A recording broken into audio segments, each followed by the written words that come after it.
감사를 드립니다. 우리로 하여금 주님을 찬양하게 하시고 또 우리를 주 앞에 부르심을 감사를 드립니다. 우리 마음 가운데에 하나님을 사랑하는 마음이 날로 넘쳐날 수 있도록 은혜 부어 주시옵소서. 하나님께 예배드리는 이 시간 가운데서 하나님의 임재를 맛보며 주님께 우리 모든 마음을 드릴 수 있도록 하나님 역사하여 주시옵소서. 이 예배를 주님께서 받아주실 줄 믿사오며 살아계신 예수 그리스도 이름으로 간절히 기도드립니다. 아멘. 사도신경으로 우리의 신앙을 고백드립니다.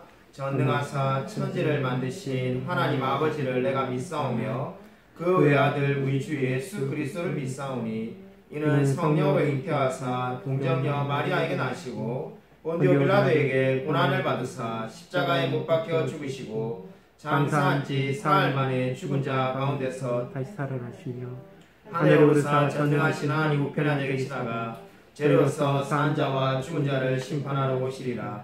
성령 믿사오며 거룩한 공회와 성도가 서로 교통하는 것과 죄를 사하여 주신 것과 몸이 다해 사는 것과 영원히 사는 것을 믿사옵나이다. 아멘. 우리 교동문 시편 98편입니다.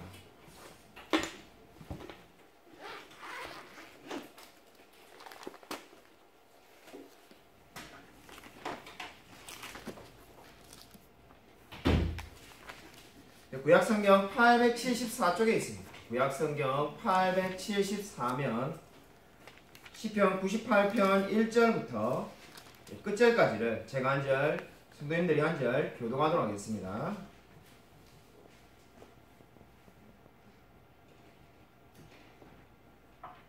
새 노래로 여호와께 찬송하라. 그는 기이한 일을 행하사 그의 오른손과 거룩한 팔로 자기를 위하여 구원을 베푸셨음이로다. 여호와께서 그의 구원을 알게 하시며 그의 공의를 문나라의 목전에서 명백히 나타내셨도다. 그가 이스라엘의 집에 베푸신 인자와 성실을 기억하셨으므로 땅끝까지 이르는 모든 것이 우리 하나님의 구원을 보았도다. 온 땅이여 여호와께 즐거이 소리칠지어다. 소리내어 즐겁게 노래하며 찬송할지어다. 수금으로 여호와를 노래하라. 수금과 음성으로 노래할지어다. 나팔과 호각 소리로 왕이신 여호와 앞에 즐겁게 소리칠지어다. 바다와 거기 충만한 것과 세계와 그 중에 거주하는 자는 다 외칠지어다. 여호와 앞에서 큰 물은 박수할지어다. 산악이 함께 즐겁게 노래할지어다. 함께 읽겠습니다. 그가 땅을 심판하러 임하실 것이미로다. 그가 의로 세계를 판단하시며 공평으로 그의 백성을 심판하시리로다. 아멘. 우리 영상으로 하나님께 찬양드리겠습니다.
귀한 시간 감사드립니다. 제가 헌금기도 드리겠습니다.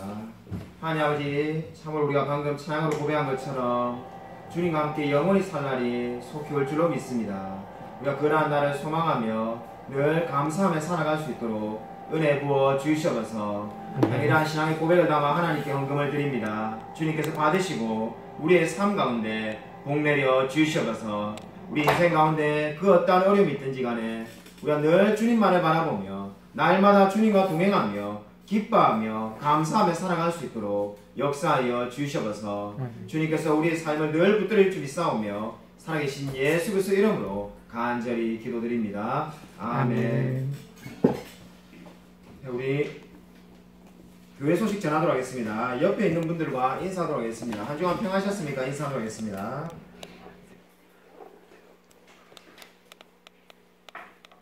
우리 코로나 확진자가 점점 증가하는 가운데 있는데 코로나 확산 방지를 위해서 여러분 마스크를 필히 써주시고 방명록 이름을 꼭 기억하시기 바랍니다. 우리 이 사과의 말씀을 드려야 될 것 같은데 우리가 지금 좀 전에 예배 전에 안 왔습니다. 지난주 수요예배 동영상을 우리 카톡방에 올리지 않았다고 하는데 제가 이제 진심으로 사과드립니다. 그래서 혹시라도 근데 만약에 그런 일이 있으면은 카톡방에 여러분이 한번 글을 남겨주시기 바랍니다. 이번 주에 수요예배 동영상이 올라오지 않았다 이러면은 이 유튜브에는 다 있습니다. 그래서 유튜브에 넘치는 은혜교회라고 검색하면은 다 있는데 우리가 제가 깜빡하고 올리지 않은 것 같습니다. 그래서 여러분이 널리 양해해 주시기 바랍니다. 하이델베르 요리문답 제72문입니다. 제가 문제를 또 여러분이 답을 하시면 되겠습니다. 그렇다면 겉으로 물로 씻는 것 자체가 죄를 씻는 것입니까? 아닙니다. 오직 예수 그리스도의 피와 성령께서만 우리를 모든 죄에서 씻어 깨끗하게 하십니다. 아멘. 오늘 설교 말씀은 사도신경 강의 그 5번째 시간입니다. 마태복음 1장 18절부터 24절하고 주보에 나와 있는데 우리 한 절만 읽겠습니다. 마태복음 1장 23절 한 절만 읽도록 하겠습니다. 마태복음 1장 23절입니다. 신약성경 2쪽에 있습니다. 마태복음 1장 23절 한 절을 같이 한 목소리로 읽겠습니다. 다 찾으신 줄 알고 같이 한 목소리 읽겠습니다. 보라, 처녀가 잉태하여 아들을 낳을 것이요 그의 이름은 임마누엘이라 하리라 하셨으니 이를 번역한즉 하나님이 우리와 함께 계시다 함이라. 아멘. 우리 지난주에 말씀을 드린 것처럼 지난주가 부활주일이기 때문에 사도신경의 좀 앞부분을 미리 하였고 다시 이제 원래대로 돌아와서 오늘 동정녀 마리아에게 나신 예수님이라는 제목으로 말씀을 전하고자 합니다. 이상한 나라의 앨리스라는 우리 유명한 이야기가 있습니다. 거기 내용에 보면은 이런 이야기가 나옵니다. 그거는 믿을 수 없다라고 앨리스가 소리칠 때 여왕이 안 되겠냐면서 다시 한번 해보자라고 말을 합니다. 근데 불가능한 것을 어떻게 믿습니까? 라고 앨리스가 말하자 여왕이 내가 너 나이 때는 불가능한 것을 아침에 6개나 믿었다 이렇게 말을 합니다. 그래서 앨리스가 아니 불가능한 것을 아침부터 6개나 어떻게 믿을 수 있냐라고 묻자 하루에 30분씩 심호흡을 하면서 그것을 믿고자고 노력했더니 되었다라는 그런 내용이 나옵니다. 이 이상한 나라 앨리스에 나오는 이 이야기가 무엇을 보여줍니까? 저는 이 이야기가 마치 현대의 많은 사람들이 이 동정녀 탄생을 이렇게 대하고 있다는 생각이 듭니다. 도무지 믿어지지 않는 처녀가 아이를 낳았다는 이야기를 그냥 그래도 억지로 믿고자 하루에 30분씩 심호흡하듯이 억지로 믿으려고 하는 분들이 많이 있습니다. 근데 아무리 우리가 그렇게 연습을 해도 이러한 것이 믿어지겠습니까? 아마 수많은 사람들은 이 오래전에 전설이나 미신을 잘 믿었던 시대나 이런 동정역 탄생을 믿는 거지, 지금 이 과학이 발달한 시대는 이러한 이야기는 말도 안 되는 이야기라고 생각을 하는 것 같습니다. 여러분, 오늘 우리는 이 위대한 진리를 말씀을 배우고자 합니다. 오늘 사도신경을 보면은 이는 성령으로 잉태하사 동정녀 마리아에게 나시고라고 고백을 하고 있습니다. 예수님의 동정녀 탄생을 증거하는 수많은 성경 말씀이 있지만은 대표적인 성경 말씀이 마태복음 1장 18절부터 25절, 오늘 우리가 읽은 말씀이죠. 그리고 누가복음 1장 26절부터 38절이 되겠습니다. 서두에서 말한 것처럼 오늘날 많은 사람들은 이 동정녀 탄생의 진리를 믿기를 힘들어합니다. 자, 대표적인 분을 한 분 예로 든다면 우리 시대의 유명한 돌 김용호 교수님이 있습니다. 이분은 예수님의 동정녀 탄생은 우리나라에 박그거세가 알에서 태어났다든지 아니면 기말지 또는 고구려의 동명성왕이 알에서 깨어난 것과 같은 수준의 이야기라고 말을 하기도 하였습니다. 그러니까 한마디로 말도 안 되는 이야기인데 그냥 사람들이 믿고 있을 뿐이라는 겁니다. 페르세우스 신화라는 이야기가 있습니다. 거기에 보면은 아크리시오스라는 왕이 그의 딸 다나엘을 아무도 들어갈 수 없는 청동탑에 가두어 놓는 것을 보게 됩니다. 근데 그때 제우스가 황금비로 모습을 바꿔서 방에 스며들어가서 이 다나엘을 임신을 시킵니다. 그래서 나온 사람이 페르세우스입니다. 그래서 이것이 바로 힐랍신화인데, 이처럼 힐랍신화는 신들이 자신의 욕망을 채우기 위해서 인간의 여자와 육체적인 관계를 맺으면서 생명을 탄생시키는 겁니다. 근데 여러분, 중요한 것은 무엇입니까? 이러한 힐랍신화와는 다르게 예수님의 동정녀 탄생은 성적인 접촉에 의해서 일어난 것이 아니라는 겁니다. 하나님이 인간 여자와 관계를 맺어가지고 지금 사람이 탄생하는 것이 아닙니다.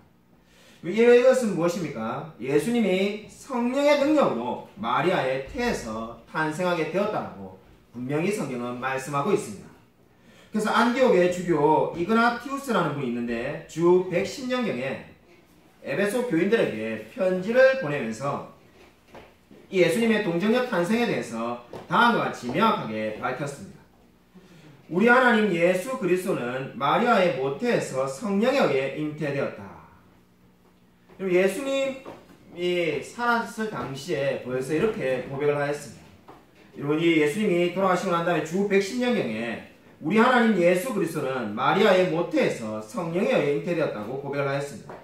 여러분, 이 이그나티우스가 어떤 사람입니까? 이 이그나티우스의 스승이 바로 유명한 사도 요한입니다. 그러니까 이 이그나티우스가 지금 동정녀 탄생에 대해서 가지고 있던 그 모든 생각들은 예수님의 제자였던 사도 요한에게 다 배운 것일 겁니다. 한마디로 그러니까 사도들과 초대교회 때부터 이 동정녀 탄생을 진리로 모든 사람들이 믿고 있었습니다. 그뿐 아니라 성경은 동정녀 탄생에 대해서 분명히 증거를 해주고 있습니다. 이 동정녀 탄생에 대한 최초의 언급은 이사야 7장 14절에 잘 나타나 있습니다.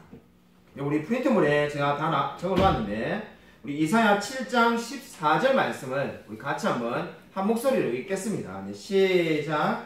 그러므로 주께서 친히 민족을 너에게 주실 것이라. 보라, 처자가 임하여 아들을 낳을 것이요 그 이름을 임마누엘이라 하리라. 여러분, 이 이사야 7장 14절에 지금 처녀가 아들을 낳을 것인데 그 이름을 임마누엘 하리라, 이렇게 해서 예수님의 탄생을 예언하고 있습니다. 이것을 바로 우리가 마태복음 1장 23절에 인용을 하고 있습니다. 왜 마태는 이 말씀을 인용하고 있을까요? 오늘 우리가 읽은 마태복음 1장 23절에 바로 지금 이 말씀을 마태가 인용을 하고 있는데, 이 말을 인용하는 이유는 역사적으로 이 말씀이 그대로 이루어졌다는 것을 강조하고 있는 겁니다. 근데 문제는 안타깝게도 수많은 자유주의 신학자들이 이 마태가 말하는 처녀라는 단어가 잘못 인용되었다고 주장합니다. 그들은 이사야 7장 14절에 처녀라고 번역된 단어는 처녀가 아니라고 말을 합니다. 그럼 무슨 단어인가? 젊은 여자라고 번역을 해야 된다는 겁니다.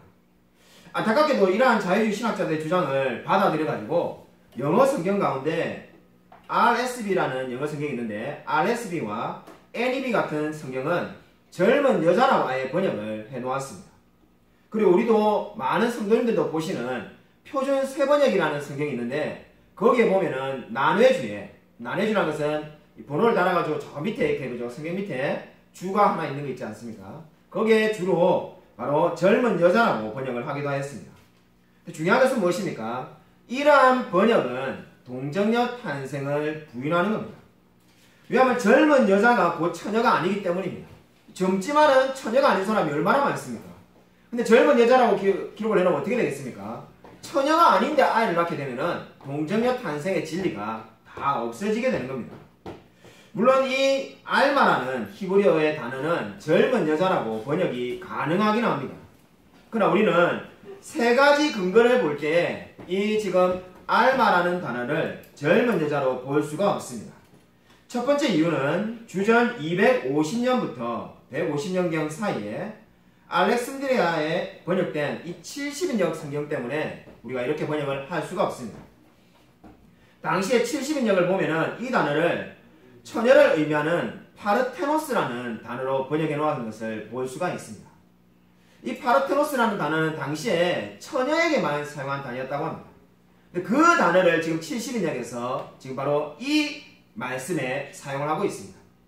그러면 어떻게 볼 수가 있습니까? 바로 당시의 사람들은 지금 이 이사야 7장 14절에 그 알마라는 단어를 처녀라고 이해를 했다는 겁니다. 그렇기 때문에 젊은 여자라고 볼 수가 없습니다. 두 번째로 영감된 하나님의 말씀이 신약 성경에서 마태와 누가가 이사야서를 인용하면서 처녀라고 쓰고 있습니다. 그렇기 때문에 우리가 처녀라고 믿어야 되는 거죠. 이 세 번째로 이사야서 성경 안의 내용을 보면은 이 단어가 처녀라는 것을 알 수가 있습니다. 이사야 7장 14절에 징조를 주시겠다라고 말을 하는데 여러분 한번 생각해 보십시오. 표적이 뭡니까? 표적이라는 것은 처녀가 아이를 낳으면은 그것을 구원의 징표로 주겠다는 거죠. 이렇게 결혼을 한 사람이 아이를 낳는데 그게 무슨 징표가 되겠습니까? 하나님이 지금 이 아하스 왕과 이스라엘에 징표를 주겠다는 건데 그 징표가 뭐라는 겁니까? 처녀가 아이를 낳으면은 그 놀라운 일을 보고 하나님이 역사하는 것을 믿으라는 겁니다. 그렇기 때문에 이 모든 내용을 보면은 처녀와 맞습니다. 그럼 여러분 동정녀 탄생은 반드시 진림을 믿어야만 합니다. 결코 여러분 수많은 사람들의 말에 현혹되어서 이 처녀라는 말을 젊은 여자로 이해해서는 안 됩니다. 왜냐하면 여기는 절대로 우리가 포기할 수 없는 기독교의 핵심 진리가 담겨있기 때문입니다.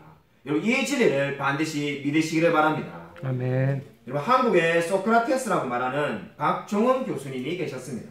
서울대 교수로 재직하면서 박정희 대통령의 철학적인 자문을 해주신 분으로 박학다식한 분으로 잘 알려져 있었다고 합니다. 특히 이분은 인품이 아주 훌륭한 분이었는데 이분이 우리가 너무나 잘 아는 국민교육 현장을 만드신 분으로 잘 알려져 있습니다. 이분이 1976년에 세상을 떠나셨는데 임종이 가까워왔을 때 어느 날 제자들이 찾아와서 이렇게 위로했다고 합니다. 선생님, 극락 세상에서 영생을 하셔야죠. 그 말을 들으니까 이 박종훈 교수님이 아 그래? 근데 극락이 보이지는 않는다 이렇게 말을 했다고 합니다. 그냥 앞이 깜깜하지 극락이 보이지 않는다 이렇게 말하자 제자들이 더 힘써서 극락에 다가가도록 노력을 하라고 말을 합니다. 그럼 아무리 보아도 극락이 보이지 않는데 또 다른 제자가 와가지고는 그러면은 예수님을 믿어보십시오 이렇게 말했다고 합니다. 그러자 예수님을 믿고 싶은 마음이 간절히 생겨가지고 이분이 세문학교에 강신명 목사님을 초청해가지고 요한복음 3장 16절 말씀을 듣습니다. 그 말씀을 듣고 은혜를 받아가지고 결국 세례를 받고 세상을 떠났다고 합니다. 마지막 유언은 내 모든 장례식은 기독교장으로 해달라고 부탁을 했다고 합니다. 이 이야기가 무엇을 보여줍니까? 진정으로 예수 그리스도는 살아서 지금도 역사합니다. 그리고 예수 그리스도를 믿는 자만이 삶이 변화될 수가 있습니다. 저와 여러분이 동일한 은혜를 받은 자임을 믿으시길 바랍니다. 아멘. 오늘 두 번째는 동정녀 탄생의 배경입니다. 그러면은 우리 오늘 지금 길게 이 동정녀 탄생을 왜 우리가 처녀라는 단어를 사용해야 되는지를 살펴보았습니다. 이 동정녀 탄생의 배경이 뭘까요? 하나님께서 왜 동정녀 탄생이라는 방법으로 이 세상에 오셔서 사람이 되셨을까요? 하나님께서 하나님의 형상대로 사람을 창조하셨습니다. 근데 인간이 죄를 범하여서 타락을 했습니다. 그럼 어떻게 죄의 문제를 해결할 수 있을까요? 누가 하나님과의 관계를 회복해서 우리를 하나님 앞에 설 수 있게 만들 수 있겠습니까? 이 문제를 해결하기 위해서는 반드시 두 가지 전제 조건이 해결되어야만 했습니다. 첫 번째 전제 조건이 무엇입니까? 죄가 없는 사람이 그 죄의 문제를 위하여 대신 죽어야만 했습니다. 두 번째 전제 조건은 하나님과 화목하게 하는 중보자의 일도 감당해야만 합니다. 그러니까 죄가 없는 사람이 그 죄의 문제를 위하여 대신 죽어야 되고, 하나님과 화목하게 하는 중보자 역할을 담당하는 사람이 나타나야만이 죄로 인해서 타락한 인간이 하나님 앞에 설 수가 있게 되는 겁니다. 근데 왜냐하면 모든 사람은 죄를 지어서 하나님께 원수가 되었기 때문입니다. 그래서 이 세상 사람들 가운데는 중보자 역할을 감당할 수 있는 사람은 아무도 없었습니다. 다시 말하지만은 이 세상의 모든 사람은 죄를 지어서 이 역할을 감당할 사람이 아무도 없습니다. 그러면 죄가 없는 사람이면서 동시에 하나님과 인간 사이에 화목하게 할 수 있는 역할을 감당할 수 있는 분이 누구입니까? 여기에 바로 하나님이면서 인간이, 바로 우리가 신인 양성을 가지고 있는 분이 필요로 하게 됩니다. 여기에서 바로 우리가 처녀 탄생을 반드시 필요로 한다는 것을 알게 됩니다. 여러분, 이 바로 동정녀 탄생은 있어도 되고 없어도 되는 이야기가 아니라 방금 제가 설명을 드린 것처럼 타락한 인간을 구원할 수 있는 유일한 길이라는 것을 믿으시기 바랍니다. 사람은 타락한 이후에 모든 사람들이 죄의 본성을 가지고 태어납니다. 이것을 우리가 원죄라고 부릅니다. 따라서 성령으로 잉태되어서 처녀 마리아에게서 예수님이 나신 것은 죄 없는 사람이 되신 겁니다. 그리고 하나님과 인간 사이에 중보자가 되기도 하셨습니다. 바로 이러한 방법으로 예수 그리스도께서 이 땅에 오셔서 우리를 구원하셨습니다. 칼빈의 기독교 강요를 보면은, 제가 기회가 되면은 우리 소요리 문답이 끝나고 나면은 기독교 강요를 강의할까 하는 생각을 지금 하고 있습니다. 확정된 건 아니지만은 수요예배 때 그렇게 강의를 할까 지금 마음을 먹고 있습니다. 근데 그 칼빈의 기독교 강요를 보면은 이렇게 말합니다. 누가 어떻게 하나님과 인간 사이를 중보할 수 있으며 화해시킬 수 있을까? 거룩하신 하나님과 인간 사이에 중보할 수 있는 사람은 없다. 인간은 모두 죄인이기 때문에 오직 하나님의 위엄의 보좌에서 내려오신 인간이어야 한다. 이 말이 무슨 말입니까? 하나님의 보좌에서 내려오신 하나님만이, 바로 성자 예수님만이 바로 중보자로 서실 수 있다는 겁니다. 그 외에 누구도 저와 여러분을 하나님께로 데려갈 수 있는 사람은 아무도 없습니다. 여러분, 진정으로 예수님께서 동정녀 마리아에게 나신 이유는 하나님과 인간 사이를 중보하며 화해시키기 위해서입니다. 여러분, 존 메가더 목사님의 책을 보면은 이 동정녀 탄생을 믿지 않는 분을 만나는 이야기가 나옵니다. 그래서 나는 동정녀 탄생을 믿지 않는데 무슨 문제냐고 말하는 분이 있습니다. 그러나 이 동정녀 탄생을 믿지 않고 결코 그리스도인이 될 수가 없습니다. 왜냐하면 중보자를 믿지 않는데 어떻게 스스로 하나님께 다가갈 수가 있겠습니까? 죄인인 인간은 스스로 결코 거룩하신 하나님 앞에 설 수가 없습니다. 위대한 설교자 로이드 존스 목사님이 말한 것처럼 이 성경 전체를 한 문장으로 요약하면은 죄인인 인간이 거룩한 하나님 앞에 어떻게 설 수 있느냐는 겁니다. 설 수 있는 방법이 아무것도 없지만은 단 한 가지 방법, 중보자 예수 그리스도, 동정녀 탄생을 통해서 사람이 되신, 그리고 하나님이신 그 예수 그리스도를 통해서만이 거룩하신 하나님 앞에 설 수 있는 줄로 믿으시기 바랍니다. 아멘. 진짜로 저와 여러분이 바로 이 진리를 믿고 있습니다. 아멘. 페리 리머 박사라는 분이 이집트에서 어떤 해교도와 이야기를 하고 있었다고 합니다. 이 페리 리머 박사가 해교도와 자신이 믿는 기독교가 어떤 차이가 있고 어떤 공통점이 있는지 알아보기 위해서 이렇게 말을 했다고 합니다. 우리는 하나님께서 이 모든 것을 창조하여서 자신을 드러내 보이심을 믿습니다. 이렇게 말했다고 합니다. 그래서 해교도가 우리도 그걸 믿습니다. 이렇게 말했다고 합니다. 그러자 이 리머 박사님이 우리는 하나님께서 한 책, 성경을 통해서 말씀하신 것을 믿습니다. 이렇게 말했습니다. 그래서 해교도도 우리도 코란을 통해서 하나님이 말씀하는 것을 믿습니다. 이렇게 말한 겁니다. 그러자 이 리머 박사가 우리는 예수님께서 사람이 되셔서 우리를 구원하여 오셨음을 믿습니다. 이렇게 말했습니다. 그자 이 해교도도 우리도 한 사람 하나님께서 모하메드를 통해서 우리에게 말씀을 전하는 것을 믿습니다. 이렇게 말했다고 합니다. 그러자 리머 박사가 이렇게 말을 했습니다. 근데 우리는 그 예수님께서 우리를 위해서 죽으시고 부활하셔서 지금 우리 모든 사람들을 구원하셨음을 믿습니다라고 말을 했다고 합니다. 그때 해교도가 이렇게 대답을 했다고 합니다. 우리는 모하메드가 죽고 난 다음에 이야기에 대해서 아무것도 아는 바가 없습니다. 그리고 여기에 바로 결정적인 차이가 있는 겁니다.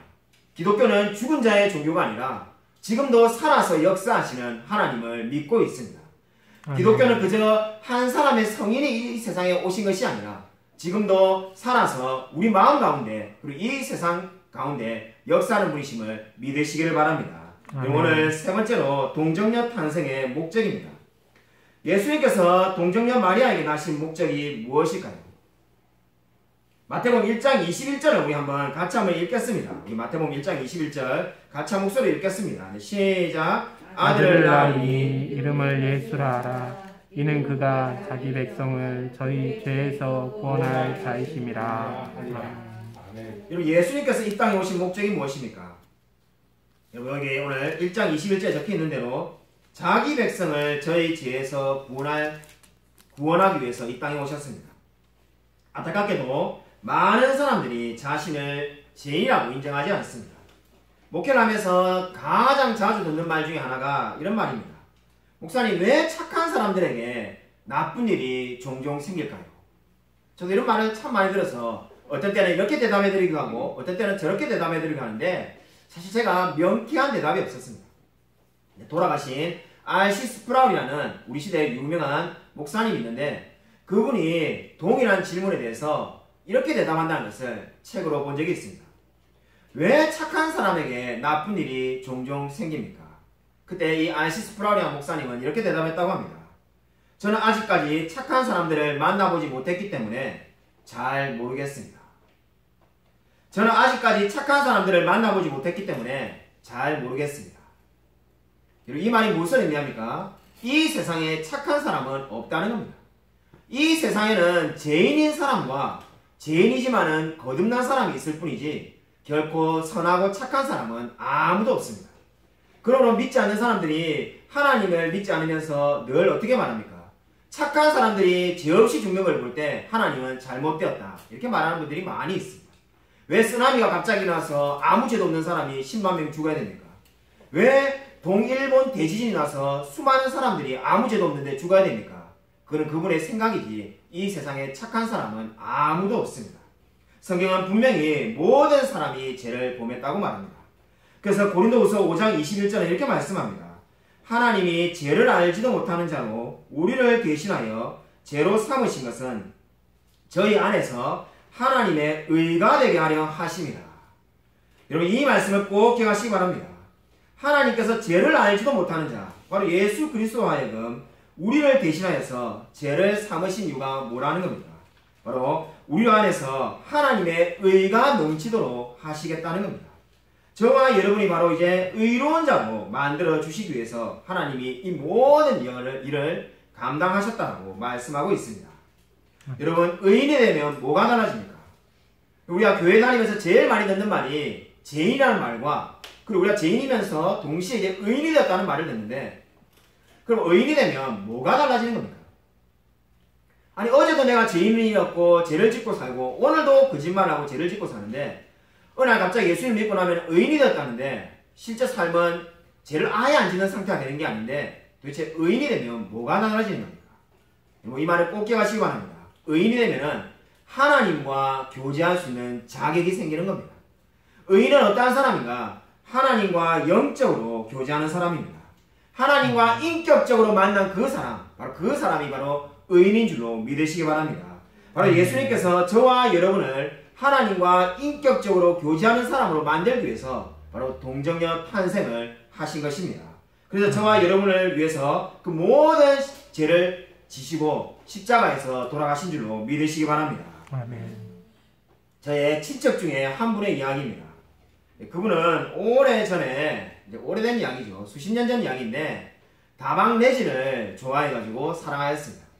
다방내지를 막 쫓아다니가지고 이 관계를 맺어가지고 임신을 하면은 아이를 지우기도 하고 또 임신하기도 하고 이걸 몇 차례 반복했다고 합니다.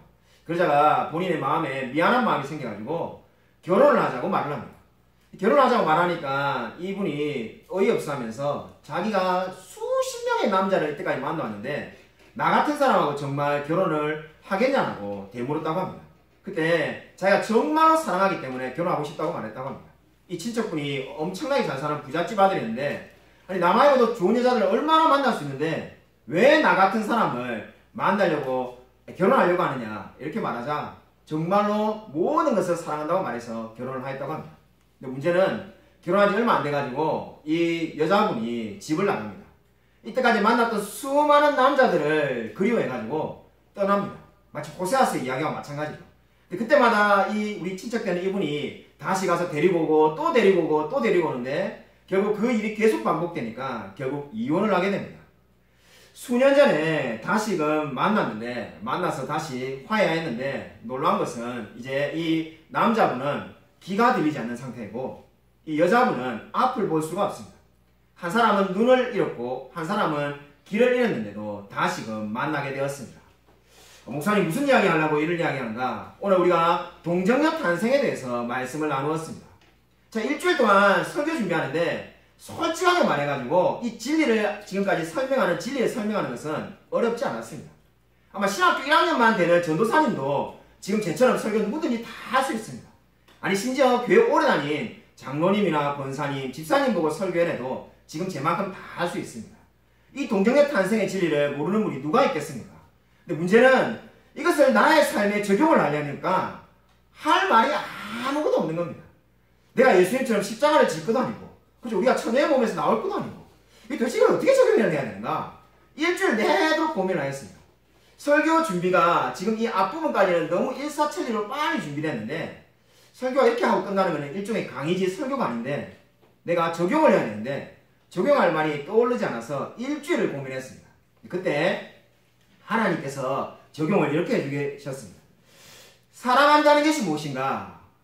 제가 내린 생각이었는데 단점까지도 사랑하는 것이 바로 진정한 사랑입니다. 제가 방금 예를 들었던 그분처럼 모든 단점도 사랑하는 것이 진정한 사랑이라는 생각을 가지고 그 점을 적용으로 삼기로 하였습니다. 제가 저에게 있었던 이야기인데 제가 여러분이 잘 알다시피 번개에 맞아가지고 저는 그렇게 표현하는데 박정사모를 쫓아다녔습니다. 정말로 이 번개에 맞은 사랑이라고 말하는 게 정말 맞는 말인 것 같은데 정말 기념비적인지 어떻게 말할지 모르겠지만 어쨌든 지금도 기억이 나는 이 유명한 숫자가 있습니다. 한 번씩 우리 박정사모랑 이야기하는데 제가 우리 박정사모가 만나주지 않을 때 하루에 64통을 전화를 했다고 합니다. 저도 그렇게 많이 했는지 몰랐는데 이 박정사모가 찍힌 걸 보고 기절할 뻔했다고 합니다. 64통을 제가 전화를 했다라고 우리 예인이 예림이에게 말을 하니까 우리 예림이가 그렇게 말을 하더라고요. 엄마는 스토커랑 결혼했냐고. 그래서 그냥 그게 아닌데 이래가지고 결혼을 그렇게 했습니다. 제가 이 쫓아다니는 이야기를 하려고 하는 것이 아니라 자 이렇게 좋아해가지고 쫓아다녔는데도 단점이 보이더라고요. 사람들이 이런 말 많이 하지 않습니까? 정말로 좋아하면은 단점이 하나도 안 보인다. 우리 흔히 말하는 눈에 콩깍지가 씌면은 단점은 하나도 안 보인다는데 그 말은 사실이 아니더라고요. 제가 정말로 미쳐가지고 살 때였는데 정말 합신해서 수업을 들으면은 진짜 칠판에 이게 막 글자가 막 이렇게 모여가지고 우리 박정사모 얼굴로 보이고 이런 진짜 때였는데 그래도 단점이 두 가지가 딱 보이더라고요. 첫 번째 단점이 이 사귀어 보니까 이 사람이 정말로 재미가 없는 사람이구나 하는 생각이 딱 들었습니다. 그래서 제가 잠시 고민을 했는데 고민하는데 오래 걸리지 않았습니다. 그 당시에 제가 자타가 공인하는 재밌는 사람이었는데 내가 재밌게 해주면 되지 않겠는가.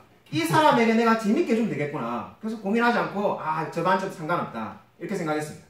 두 번째 단점이 뭐였는데 그 단점이 우유부단하다는 겁니다.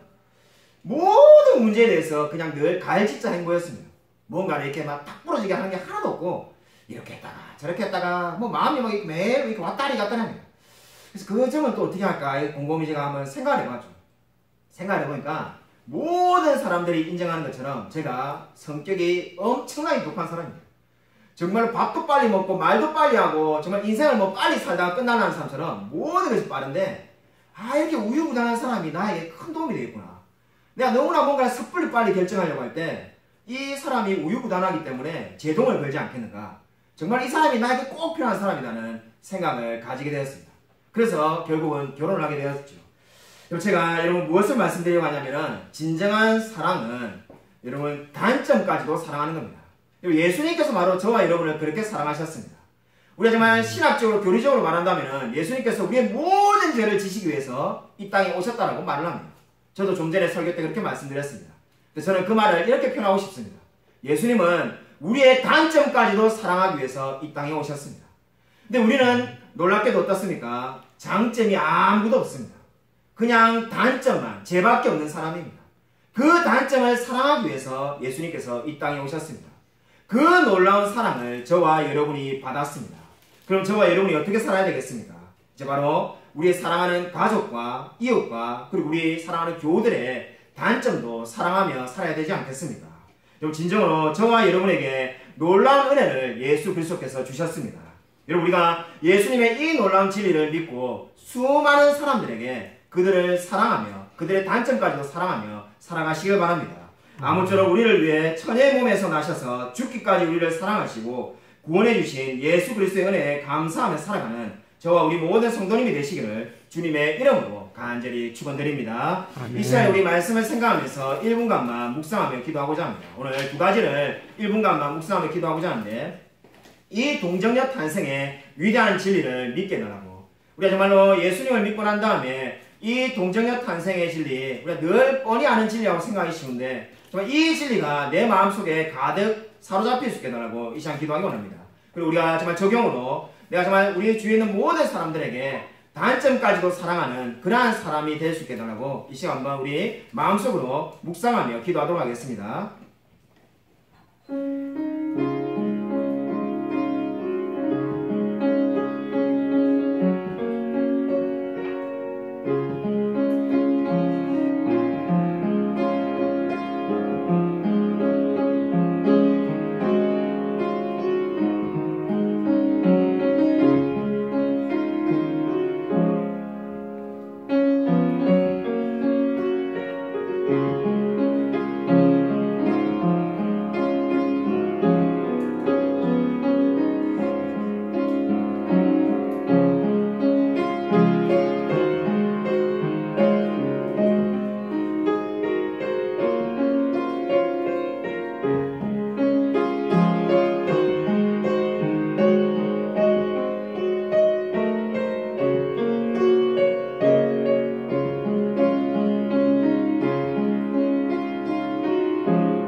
하나님 아버지 감사를 드립니다. 우리 기독교의 위대한 진리 예수 그리스도께서 동정녀 마리아의 몸에서 나셔서 우리를 위해서 죽으시고 부활하신 이 위대한 진리를 믿습니다. 우리가 날마다 이 사도신경의 위대한 진리를 믿고 나아갈 수 있도록 은혜 베풀어 주시옵소서.